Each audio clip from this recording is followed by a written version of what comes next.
Audio Jungle.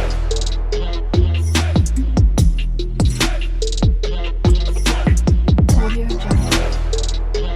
Hi hello welcome back to our channel.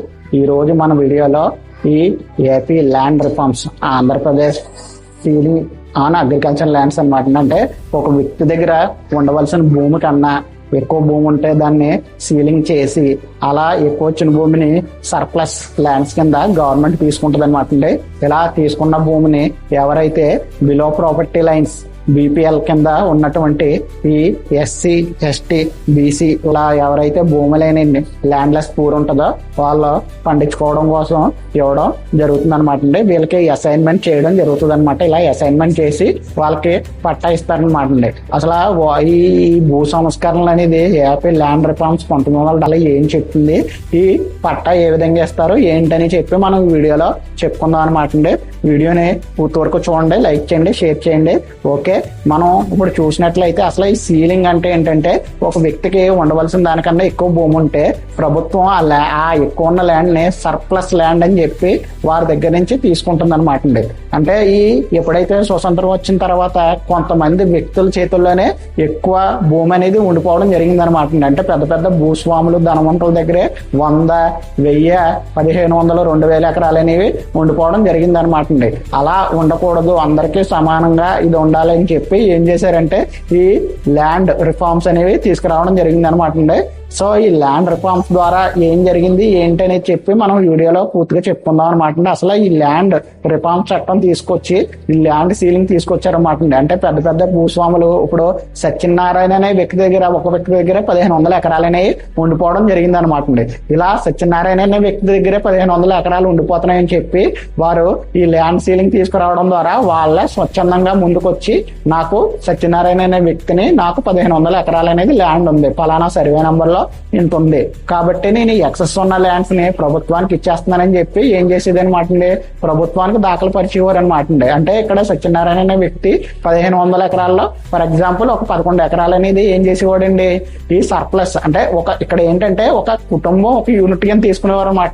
ఒక కుటుంబం ఒక యూనిట్ కింద తీసుకుని ఒక కుటుంబానికి ఎంత ల్యాండ్ ఉండాలి అనేది చూసుకున్నట్లయితే ఆ కుటుంబానికి 2 పంటలు పండే భూమి అయితే ఈ 10 ఎకరాల నుంచి 18 ఎకరాలు మాత్రమే. అంటే 2 పంటలు కూడా ఫుల్గా పండి ఉన్న భూమి అయితే అలా కాదు, ఒక పంటే పండిన భూమి అయితే ఈ 18 ఎకరాల నుంచి ఏదైతే ఈ 34 ఎకరాలు ఉందో అలా ఉండేది అనమాట. అలా కాకుండా డ్రై ల్యాండ్ అయితే అంటే వర్షాధారం మీద ఆధారపడే వర్షాలు పడే పండే ల్యాండ్లు ఇలా చోడు ల్యాండ్స్ ఏవైతే ఉంటాయో అవి అయితే ఈ 34 ఎకరాల నుంచి 54 ఎకరాల వరకు ఒక కుటుంబానికి ఉండవచ్చు అని చెప్పి అంటుంది అనమాట. సో ఇలా ఏదైతే ఎక్కువ ఉందో నేను చెప్పినట్టుగా సత్యనారాయణ అనే వ్యక్తికి ఎవరికైతే ఉండవలసిన దానికన్నా ఎక్కువ ఉందో ఆయన ఏం చేస్తారండి ఈ 1500 ఎకరాల్లో ఈ 1100 ఎకరాలు ఏవైతే ఉన్నాయో అవన్నీ కూడా ఫలానా సర్వే నెంబర్ లో సో అండ్ సో నాకు ఇంత భూమి అనేది ఎక్కువ ఉందని చెప్పి ముందుకు వచ్చి ఆ భూమిని ఎవరైతే ఈ గవర్నమెంట్ కి ఇవ్వడం జరుగుతుంది అనమాట. సో ఇలా ఎక్కువ వచ్చిన ల్యాండ్ ని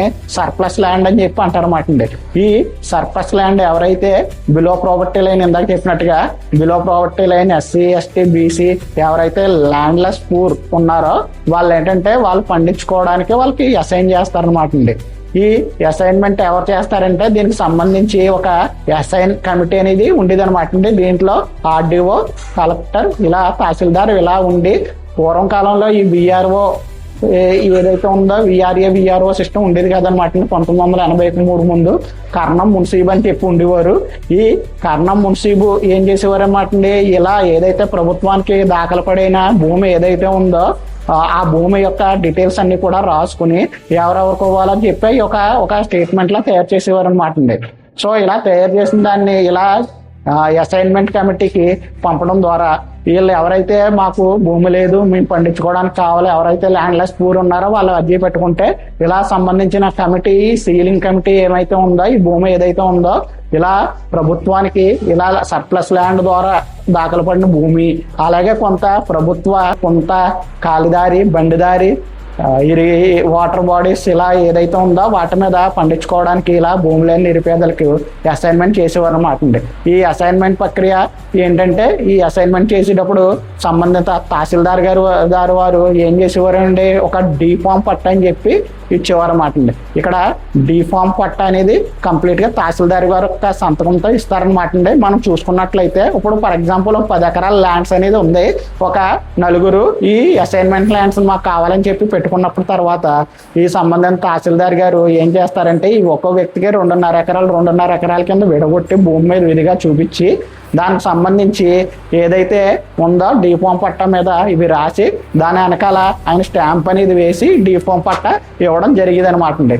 ఈ డిఫామ్ పట్టా ఇచ్చినప్పుడు దాని మీద కొన్ని నామ్స్ అనేవి ఉండడం జరిగాయి అనమాట అండి. ఆ నామ్స్ ఏంటంటే మనం ఒకసారి చూసినట్లయితే ఈ భూమి ఏదైతే డిఫామ్ పట్టా ఈ అసైన్మెంట్ ల్యాండ్ ఏదైతే ఉందో దాన్ని ఎవరికి అమ్మడం కానీ కొనుగోలు కానీ చేయకూడదు, ఎవరికి కూడా విక్రయించకూడదు అని ఉంటుందండి. రెండో పాయింట్ ఏంటంటే ఈ ఇచ్చిన భూమి ఏదైతే ఉందో అది 3 సంవత్సరాల లోపు సాగులోకి తీసుకురావాలన్నమాట అండి. ఇంకోటి ఏంటంటే దీన్ని కౌలుకోవడం కానీ వేరే వాళ్ళకి తనఖా పెట్టడం కానీ ఇలాంటివి ఏం చేయకూడదు. ఒకవేళ ఇలాంటివి ఏమన్నా చేసినా కూడా సంబంధిత తహసీల్దార్ గారు ఏం చేస్తారంటే ఈ ల్యాండ్ తీసుకుని వేరే వాళ్ళకి ఇచ్చే అధికారం కూడా ఉంటుందన్నమాట అండి. ఇక్కడ మనం ఒకటి గమనించినట్లయితే డి పట్టా అనేది రెండు రకాలుగా ఇస్తారన్నమాట అండి. ఏంటంటే అగ్రికల్చర్ ల్యాండ్స్ మీద ఇచ్చే పంట కోసం అగ్రికల్చర్ ల్యాండ్స్ కోసం ఇచ్చే డి పట్టా ఉంటుంది అన్నమాట అండి. అలాగే ఇళ్ల స్థలాలు ఏవైతే ఉన్నాయో ఈ ఇల్లు లేని నిరుపేదలకు ఇచ్చే ఈ డి పట్టా అనేది ఉంటుంది అనమాట అండి.